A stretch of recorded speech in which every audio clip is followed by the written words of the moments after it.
Look what we got here. A fine Hyundai automobile. And this thing has a pretty interesting complaint list.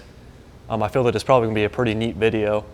So the issue that the owner's having with this thing is a long crank time, low power, misfire type stuff, check engine light type stuff.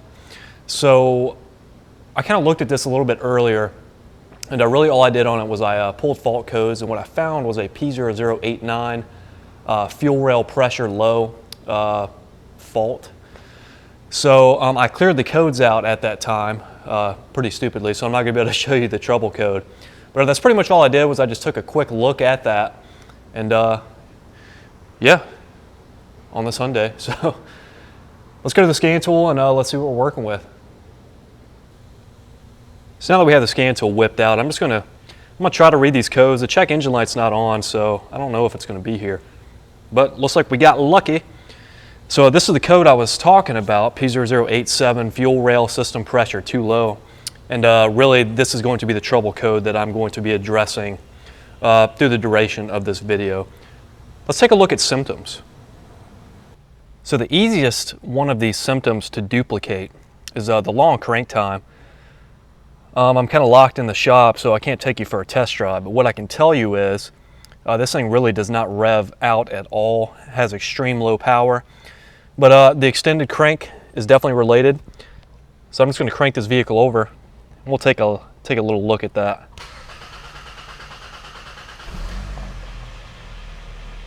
So pretty solid, 3-second crank time on that. Definitely excessive. I'm going to do it again. Turn the key back on, and here we go. Again, about a 3-second crank time. This happens every time. It doesn't matter how long the vehicle sits or anything. So we can definitely duplicate this condition here in the bay. So that's awesome. Let's go back to the scan tool and look at some fuel trims. So before we start looking at data, I felt that there was something sort of important to note on this. This Hyundai is a GDI vehicle, gasoline direct injection. So it uses, not only a low side fuel pump, but it also uses a high pressure fuel pump, that's mechanically driven by the camshaft. So that's kind of a variable in some of our troubleshooting here. Kind of thinking back to our fault code P0089. Basically this fault code sets when fuel rail pressure is below desired. So this thing obviously has a fuel rail pressure sensor inside of the fuel rail. The engine computer is monitoring that. And when desired and actual pressure do not match, that's basically what's causing this fault code. It's also what's causing the low power, extended crank, and all that stuff. So I just wanted to touch on that lightly before we go attacking some data on this thing. So now that we've cleared that up, let's do it. Focusing back on the scan tool, I've got the car running in the background. We're just going to go to data. And the first thing that I really want to address, we could look at fuel pressure, versus desired and all of that. I think we're just going to pull up everything related to the fueling of this vehicle at this point. So what I'm looking for are, one, I want to see fuel trims. I also want to see data parameters related to this high pressure pump operation. And I also want to see fuel rail pressure. So there's fuel pressure control active, condition for current reduced fuel pressure control, limp home operation, fuel low pressure control. That's going to be a forced low fuel pressure strategy. So I'm still looking for fuel tank pressure as well as fuel trims. We'll do required and actual lambda. That should be pretty good as far as trims go. We'll do a fuel adaptation idle bank 1. And just looking for some fuel rail pressure. Man, they don't put this thing in any sort of list. They just give you all these pits thrown in the same place. So there's fuel tank pressure voltage. I definitely want the translated number 2.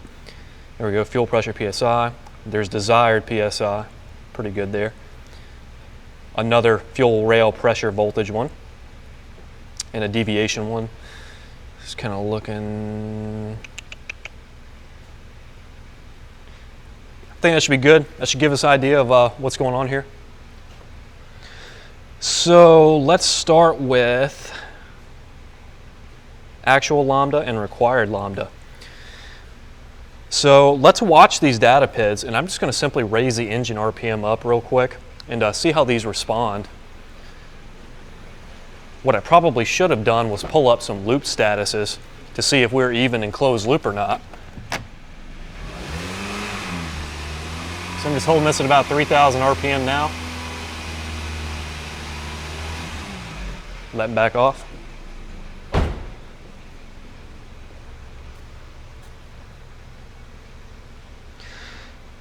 So it looks like during that event,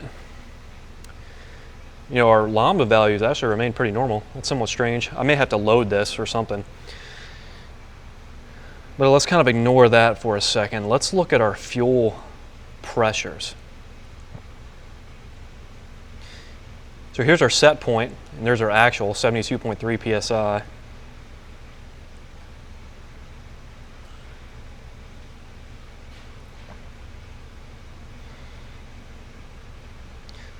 So the question I sort of have with this is this high side or is this low side pressure? I'm not sure. While we watch these two fuel rail pressure, oh, you know what? These say fuel pressure. These don't say fuel rail pressure, do they? I think we're missing a PID here. So let me back out of here. I want to see fuel rail pressure.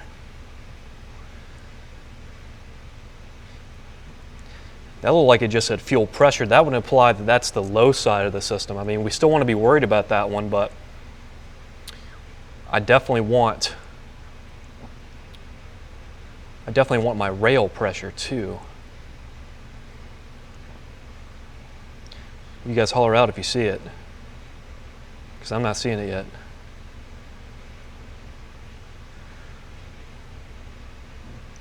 See, there's tank pressure. Where's rail pressure?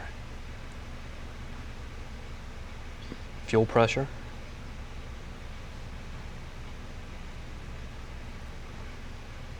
Or is that rail pressure? I don't know. Here's what we can do to see. If I go raise the engine RPM up or something like that, and this number shoots up to 1500 psi, we know that's the high side. Let me go do that. It's also possible, because this check engine light's on and this engine computer is not running this high side pump, that maybe that's why these are so closely matching.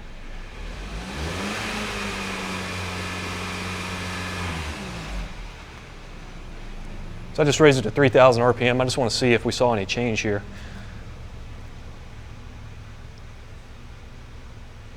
And it definitely doesn't look like it. Notice this fuel pressure control active is off. That means the engine computer is not attempting to control this fuel pressure right now. Let me turn the key off, then back on and restart the vehicle. Oftentimes on some of these GDIs, regardless of fault codes, the engine computer will attempt to run the high pressure pump during startup.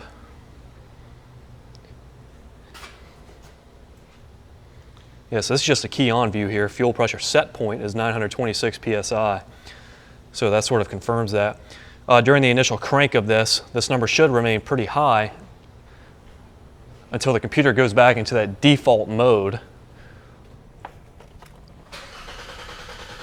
So just cranking this over. Again, long crank time.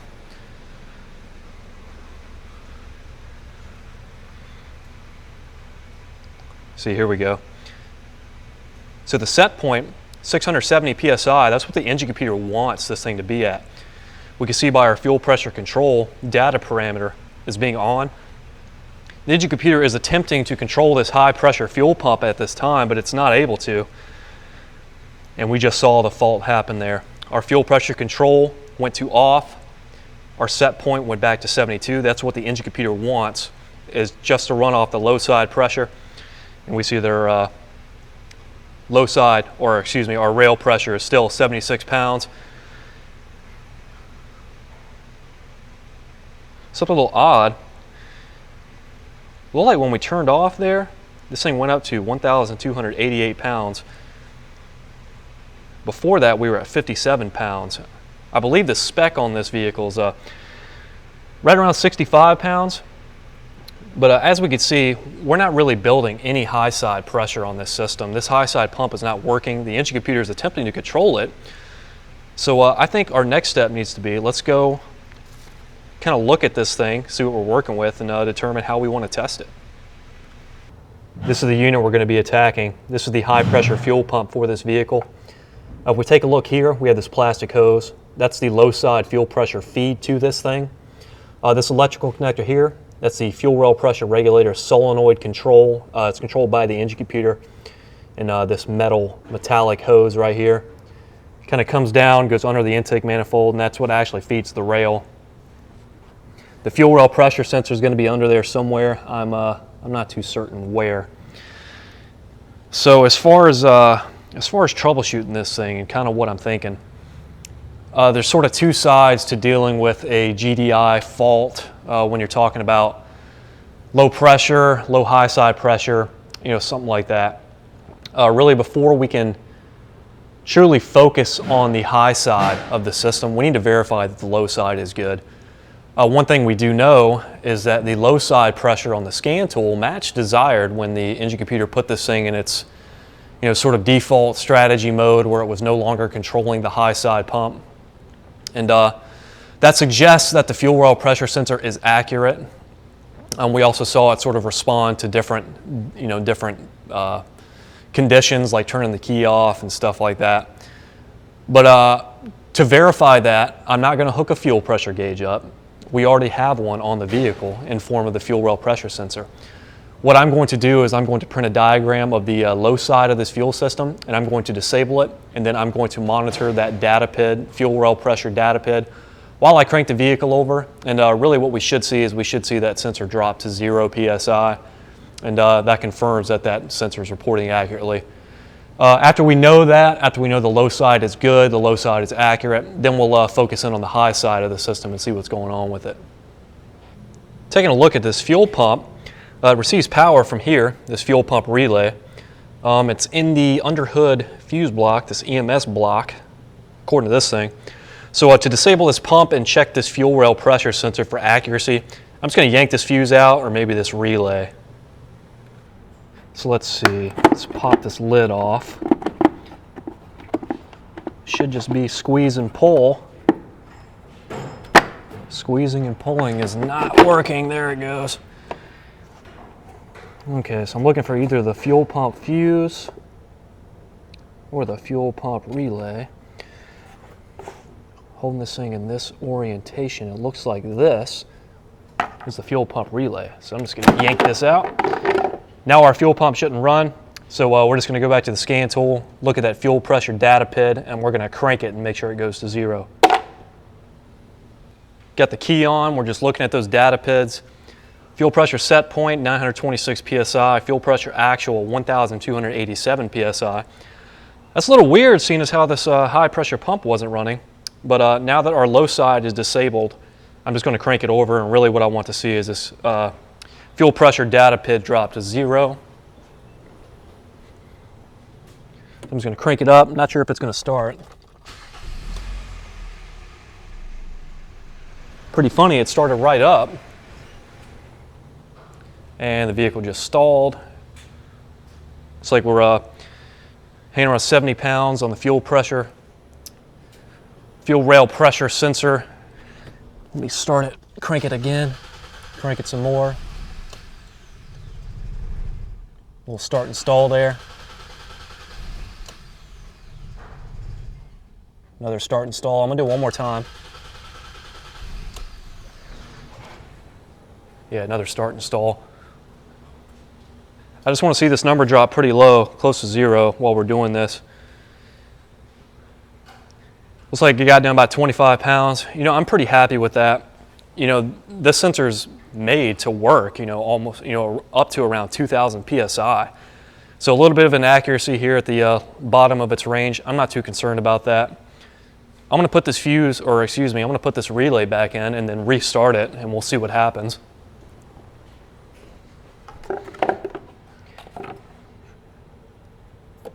Just shoving this relay back into the box. There we go. I'm going to try and restart the vehicle. We'll cycle, nah, I'm not gonna cycle the key off, we'll lose our data.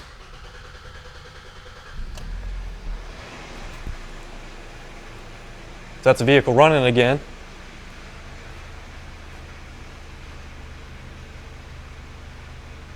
So looking at our actual pressure, around 70 pounds. Desired is right around 650 PSI. The engine computer is definitely attempting to control this high pressure fuel pump. Fuel pressure control is active. We see that went off at that point. It's kind of weird that when the engine computer shuts this off, we see these weird little sort of up-down glitches in our fuel pressure translated number. I'm pretty sure that that's probably just a substituted value for when the engine computer is making that transition. But what we saw was the attempt for the engine computer to control this pump was there, and we had no response as far as actual pressure. So let's start focusing in on this high pressure fuel pump. As far as the electrical checks go on this fuel rail pressure regulator solenoid, which is built into this high pressure fuel pump, that's that 2-wire electrical connector we saw before. The electrical tests are going to be somewhat simple. Kind of looking at this diagram, we have a blue and a red wire going to it. Both of them go back to the engine computer. That suggests that this solenoid is power side switched. When I've seen these in the past, that's absolutely the case. They are power side switched. They are also duty cycled, not all the time, just momentarily during certain positions of the pump's travel. To sort of touch on how this all works. And I feel that it's probably going to be pretty important to understand kind of going forward on this. The high pressure fuel pump is driven by a camshaft lobe. It's got its own lobe. And that lobe is going to come up and push up on the fuel pump, high pressure fuel pump spring. That's what's actually going to generate the pressure, but it's not going to generate pressure all the time. If that solenoid is de-energized, all of that pressure is just going to bleed back into the low side of the system.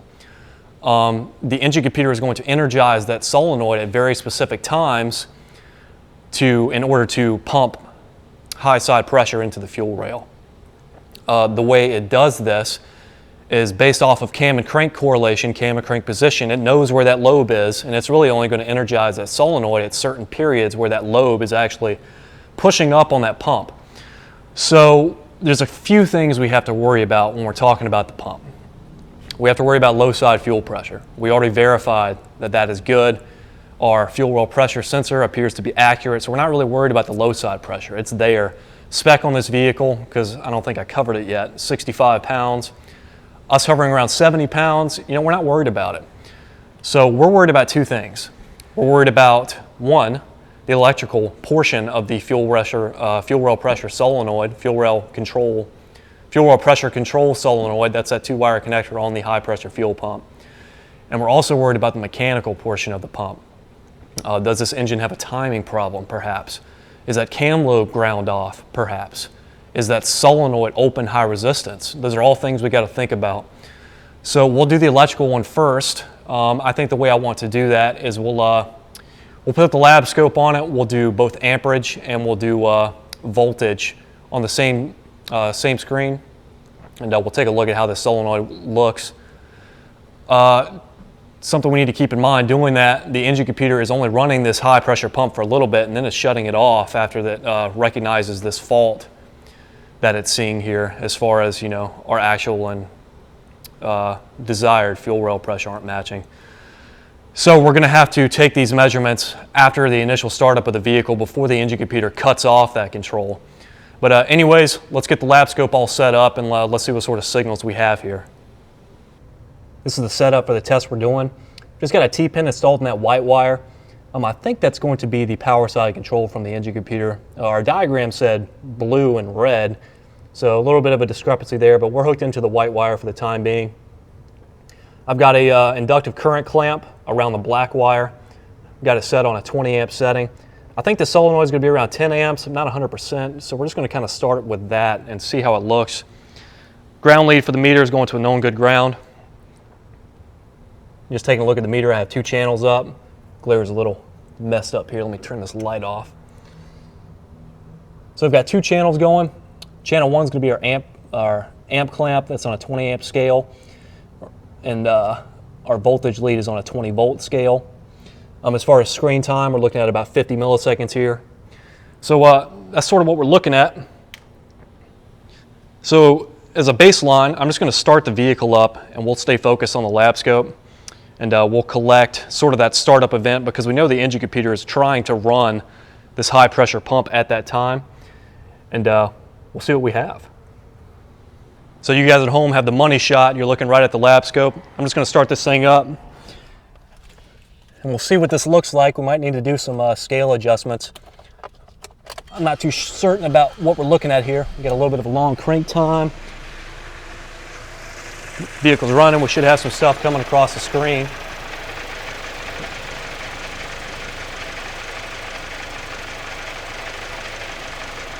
And I'm just going to stop this and shut this off.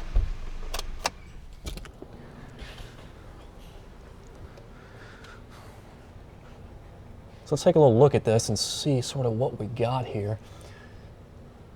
So remember, channel 2 is voltage of this.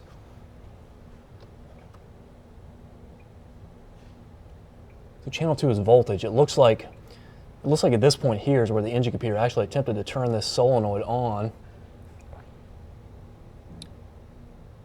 It also appears that my amp clamp is inverted, so I need to fix that.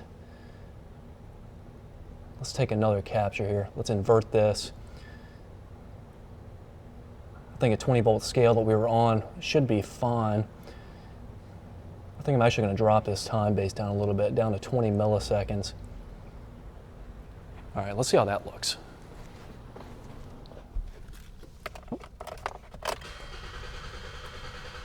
Another long crank time. Like I said, it's every time. Yeah, I like that a lot better. So we'll just stop that and shut it back off.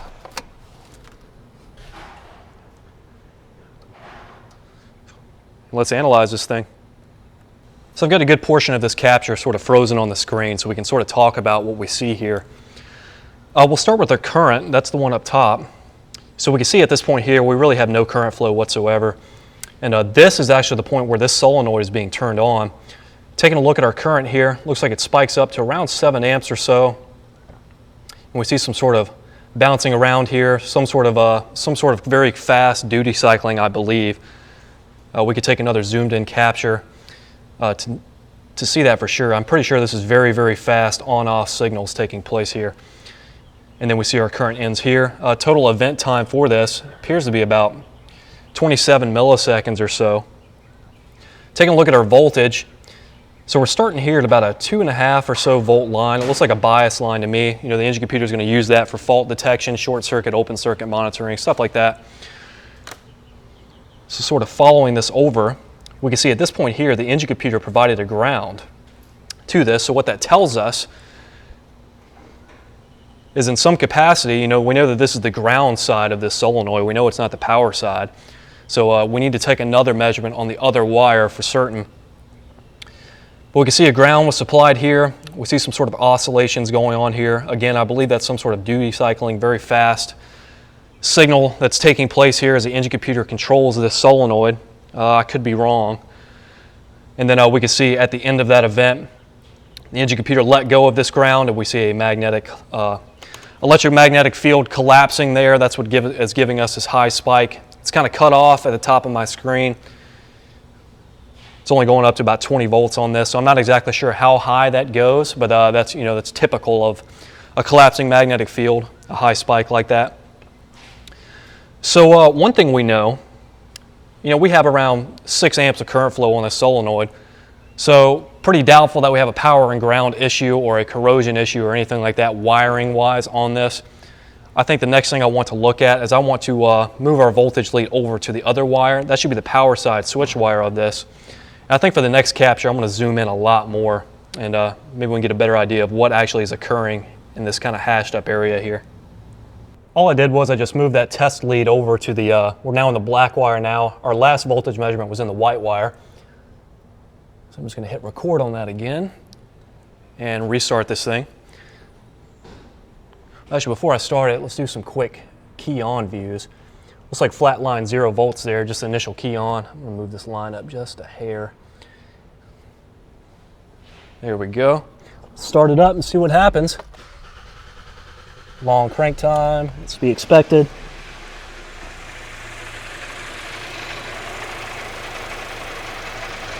That's a pretty picture, isn't it? I think that tells the story a lot better than that ground capture we saw. As far as that duty cycling I was talking about, I'm going to zoom in just a hair more on this. Oh man. So before I could freeze that, at this point the engine computer has actually turned off control of this pump. We no longer see a signal bouncing across the screen because the engine computer has recognized this fuel pump fault and it's actually turned that driver off. So I need to restart the car so we get that back temporarily. Turn the car off, key back on, crank it back up.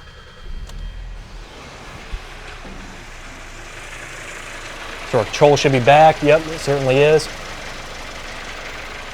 Now that's back, I'm just going to stop that so we can review it. And turn that puppy off. All right, let's see what we got. So this capture tells the story pretty well, I think. First off, let's take a look at overall time of this turn-on event where the engine computer energized the solenoid in an attempt to build high side pressure. So it looks like it starts right here before 1 millisecond, and it sort of ends over here right around 10. We can set some cursors up. Let me do that real quick. So I'm just going to set this set cursor number 2 right here at the beginning. A little tough on the Varus. And I'll set cursor number 1 right here at the end. There we go. I'll pull up my data.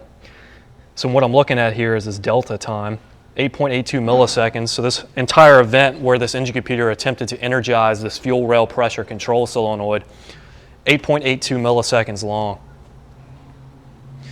So starting with the amperage capture, that's going to be the yellow one up here. Let me drag that up a little bit, maybe make it a little bit easier to see. So when we first turn this thing on, I'm going to use cursor number 2 here. When we first turn this thing on here, we can see the engine computer provided power on this black wire. We then saw current start to flow. One thing to note, this being a solenoid, ideally it's going to build a magnetic field. And due to counter electromotive force, there's going to be resistance present in that solenoid. And sort of this ramp effect that we see here, what that basically says is that the solenoid's not shorted, it is able to build a magnetic field. So really what that sort of suggests is that the solenoid portion of this is fine and functional. Sort of continuing on, we can see at this point here, the engine computer actually began duty cycling this solenoid, and we can see the corresponding response in the amperage waveform here. As the signal turns on, we'll take a look at this one, for example. As that signal turns on, amperage increases. After it turns off, amperage decreases, and so on and so forth throughout the duration of this waveform. And we can see way over here, that last signal took place, that last turn-on signal, and then our current flow basically stops at that point. So as far as control from the engine computer, as far as wiring, we're not worried about that. When we scoped the ground side of this solenoid, it was maintaining low voltage pretty much the entire duration of the event. And taking a look at this high side, this power side control of this solenoid, we can see that when the engine computer is providing power, we're hanging around 13 volts there. So there's nothing wrong with this power feed from the engine computer based off the fact that we're drawing around 6 amps on average here, taking a look at these this amperage waveform. Let me get an actual measurement as far as the initial turn on. So that's sort of the peak there. We're on cursor 2. So taking a look at cursor 2, 7 amps of current flow, 6.9 amps. So that definitely points away to a power or ground issue. We know there's not resistance in this solenoid wiring. The presence of a ramp effect on the solenoid waveform, the solenoid amperage waveform, that sort of suggests that the solenoid itself is functional. And seeing that we have this power side switch control from the engine computer present there. We're definitely not suspicious of a computer driver problem or anything like that. So what this sort of points to is a mechanical issue with this pump, but there's one thing we sort of need to verify before that, and that's timing of the vehicle. Remember, the engine computer is only going to energize this solenoid at very specific points, at very specific places in the travel of this high rail or high pressure fuel pumps cam lobes travel range. The engine computer is not going to energize that solenoid unless that cam lobe is in a place to facilitate the high pressure pump actually pumping and doing something. If that cam lobe's not lifting up on the spring of the fuel pump, the engine computer has no reason to energize it. So we also need to be concerned with cam timing. I'm not really suspicious of anything wrong with our cam timing. For one, we have no cam crank correlation fault codes. For two, the vehicle runs fairly good, fairly normal. I mean, it has a somewhat normal idle other than the low power. But we definitely need to be concerned with cam timing here. And I think the easiest thing to do to verify that is to do a cam crank correlation waveform. And depending on the results of that, we'll remove this pump and sort of see what's wrong with it. I got a diagram here, and I'm just looking for my inputs regarding crank signal, cam sensor, all that good stuff. So we see crank sensor signal is here, kind of moving down. We see cam sensor signal is here, cam 2 sensor signal is here. I'm not going to go and try digging for those around the engine compartment. The engine computer on this thing is in a pretty awesome spot.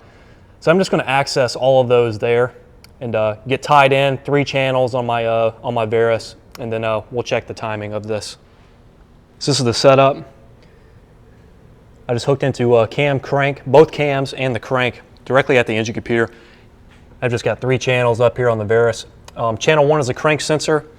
Channel 2 is cam sensor 1, and channel 3 is cam sensor 2. So let's get set up and start the vehicle up. So I don't have a trigger set or anything like that. I'm just going to start the car up.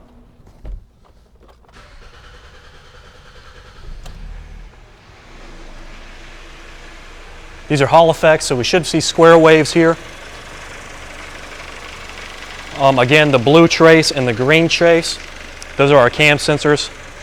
And the yellow trace that's pretty consistent here on the screen, that's our crank. I'm just going to stop that capture and turn the car back off.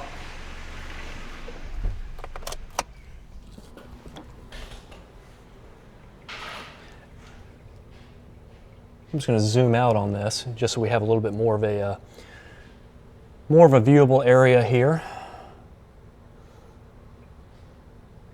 I'm just going to zoom in, maybe zoom out so I can see 2 good events on the screen.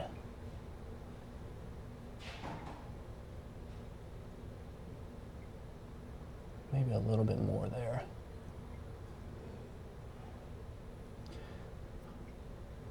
I'm trying to see where the sync notch is. Yeah, we'll use that sync notch on the crank. So again, our yellow trace, that's going to be our crank position sensor. This blue trace here, we're kind of on the trailing edge of it. Just taking a look back at my scope setup. When you're running this many channels, it gets a little difficult to see where you are. Okay, this blue trace is our cam 2 signal, and the green trace is our cam 1. So this is what we got. We're going to take a look at a known good waveform and compare this one to that one next. So taking a look at this waveform, this yellow trace, again, that's our crank sensor. Going over to the green channel, that's channel number 2. That's going to be the intake cam. That's the yellow wire. Taking a look at this blue one, that's going to be channel number 3. That's our exhaust cam. That is cam sensor signal 2. So just sort of taking a look at this bad boy real quick. What I'm looking to do is I'm looking to reference these 2 cams off of this crank sync here. So starting with the blue trace, which is channel number 3, which is going to be our exhaust cam. It looks like before the sync we are 1, 2, actually we'll count the positive pulses. We are 1, 2, 3, 4, beginning edge of the 4th pulse on that, so I'm just going to write that down. So it's exhaust, 4 teeth before sync.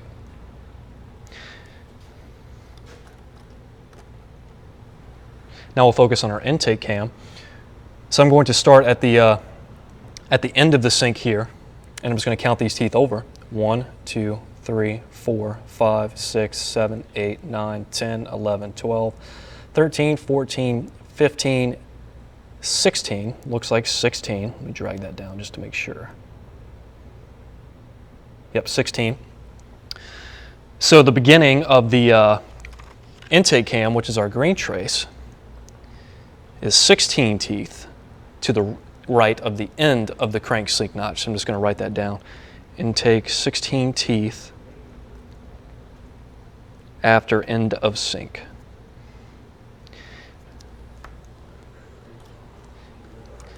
So that's the one we took off the car. I have a known good from IATN, but I've already kind of seen a little bit of an issue with it. But let's look at it anyways, and let's sort of compare the one that we got off this Hyundai to that. So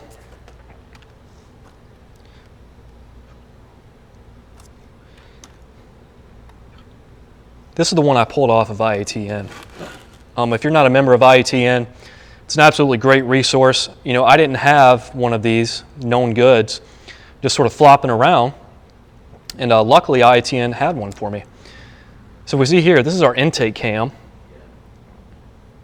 That would have been channel 2 on ours, which would have been the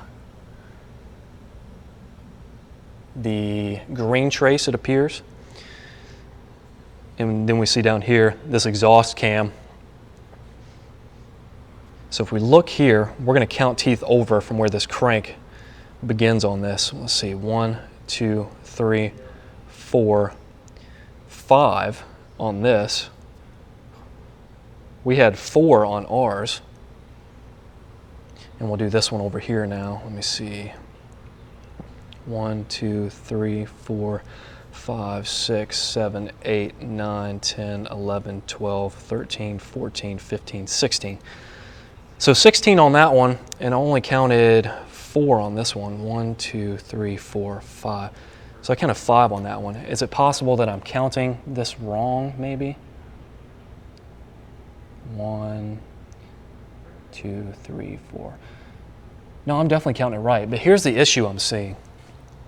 So look at our waveform. You see how our sync notch in the crank, our sync notch is high. If we take a look at this one off of IATN, this sync notch is low. So there's definitely a little bit of an issue with this one. This was off of a 2010 Hyundai Sonata. Same engine, 2.4. I don't know if that one was a GDI though. So there's a little bit of a discrepancy on the waveform that we got off of IATN versus ours. It appears that we have like a 1 tooth difference here.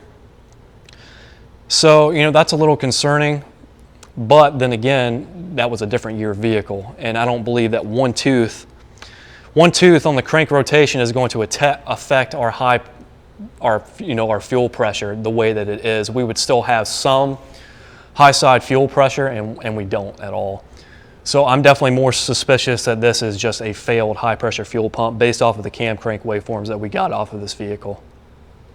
So again, based off of the cam crank waveform that we got off of this vehicle, and kind of comparing that to a known good that I got from IATN, a couple years older, not sure if that one was GDI or not, but we saw that little discrepancy, 1 tooth off.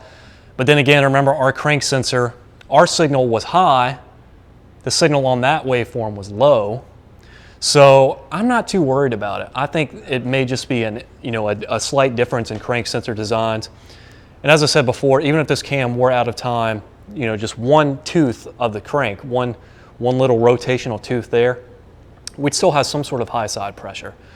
So it may be low, but it would still be there. The thing about this car is we have no high side pressure. This pump isn't putting out at all. Maybe if our high side pressure was lower than desired, but it was still building some pressure, I could see maybe a timing issue at that point. But based on how close our waveforms are to that IATN one, and again, one that's not even truly accurate for this vehicle, it's just sort of what we're going off of, I'm confident that this thing has a a high pressure fuel pump problem. So we verified low side. The low side of the system is good. We have good low side pressure. We verified cam timing. We're not worried about that. At least I'm not. And really the only other variable out there is an issue with the cam lobe.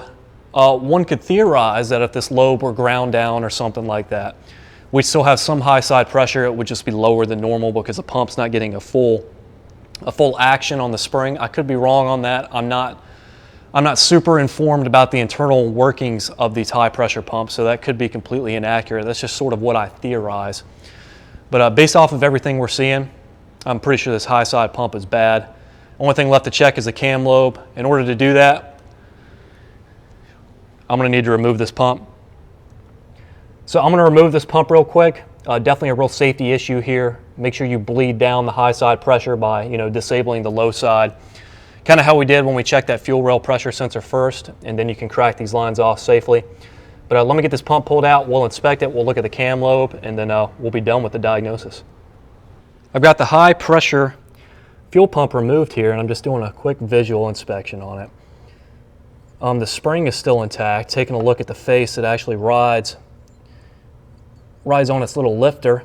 I mean, it's kind of worn down a little bit, but nothing too crazy. It's still there. Kind of pushing on this spring, if I were to sit here and push on it somewhat hard, the spring definitely collapses a little bit. But really what I'm worried about is what actually drives this thing. And if we look down in that hole, we can see almost this little sort of follower that this cam lobe is going to actuate. And really sort of last check on this that I want to do before I'm 100% that it's just this pump is I just want to make sure that that's moving up and down. So I've got an assistant in the car, and all he's going to do is just sort of blip the starter over for me. We're not trying to start this thing. Obviously if this engine were to start, it's going to squirt oil everywhere out of here. So he's just going to blip the key on and off just to move the crankshaft for me, and in turn move the camshaft. And I just want to make sure that we see this moving. So go ahead and do that a few times.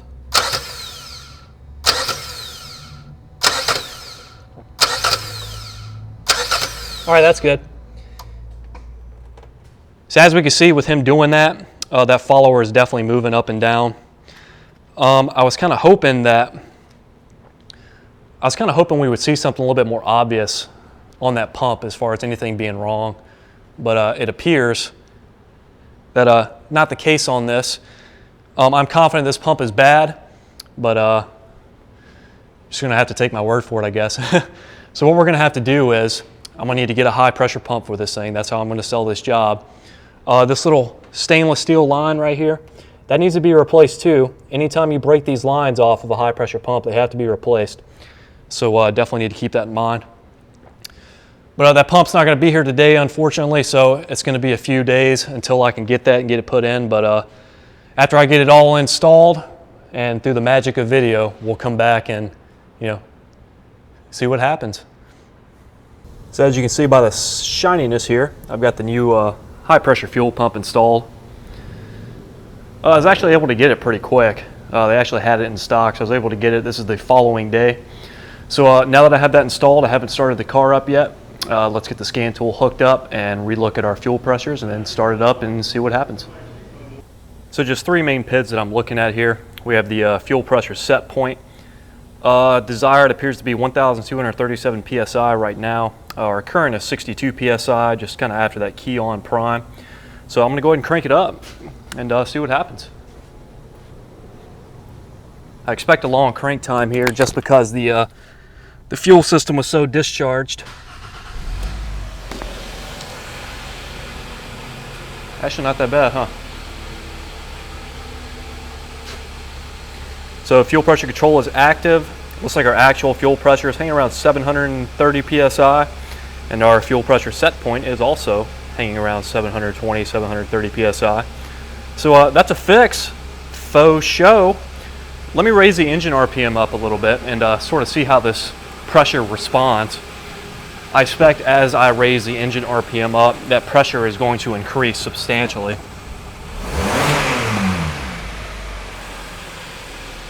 Just a little blip on the gas there. This thing revved crazy good. Yeah, so it looks like we hit 1,649 PSI. Very closely matched what our desired was. So yeah, I mean, that's a fix. Easy as that. Pretty simple diagnosis on this GDI system. Nothing too complicated. Before I let you go, let's take another look at our fuel rail pressure control solenoid amperage, as well as its control. And let's see if we have any amperage differences of this new solenoid versus the old one. So this is the new Capture with the new high pressure fuel pump, and honestly, this looks pretty much the same as the old one. Taking a look at this current, which is my top trace, this is configured the exact same way we had it before. We're still looking at about 7 amps of current flow there. Same thing as far as the power side control goes, so not a huge change. You know, when we were taking our initial measurements, sort of based off of the fact that we had a ramping effect here and everything appeared to be pretty normal, we weren't really suspecting an issue with the solenoid itself, mainly just the pump. So these readings on this known good pump sort of reinforce that. So yeah, that's pretty much it on this one. 2012 Hyundai Sonata 2.4 GDI engine with the low power, long crank time, and obviously the P0087 fault code. So thanks for sticking around, thanks for watching. I know this is a little bit of a longer video, but hopefully it gave you some insight on doing some GDI diagnostics and all sorts of fun stuff like that. So stay tuned for more videos. Thanks for watching.